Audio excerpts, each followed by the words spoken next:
Actor అయిపోవాలి. So కథ కూడా చెప్పిన దానికి మనం దానికి నువ్వు ఆర్క్ వేసుకుంటాం. అందరూ రేపు మీరు కూడా ఎన్నో సినిమాలు చేయబోతున్నారు, మీరు చేయబోతున్నారు. It's something like every day is a learning process. So అలా బ్యాండ్ మేళం కూడా నాకు కొత్త ఎక్స్పీరియన్స్. తను చెప్తున్నాడు నైజాం ఉంది బ్యాక్ డ్రాప్ లో, తెలంగాణ మాట్లాడాలి, నీకున్న కాన్ఫిడెన్స్, నీకు ఆ కంట్రోల్ ఉంది కాబట్టి డైరెక్టర్ నమ్మి ఓకే తను ఉన్నాడు కదా తను చేయించుకుంటూ వెళ్తాడు.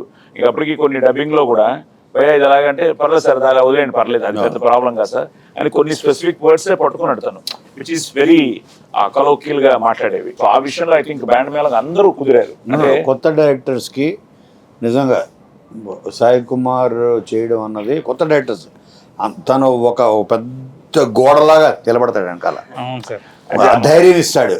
నీకేం కావాలి చెప్పు, అది చాలా అంటే నేను ఇంపార్టెంట్. సరే కోర్టు తర్వాత మీ ఇద్దరికి ఇది చేస్తుంటే ఏదైనా ఇది ఛాలెంజ్ అనిపించిందా ఈ సినిమా? ఛాలెంజ్ ఏమనిపించలేదు కానీ సార్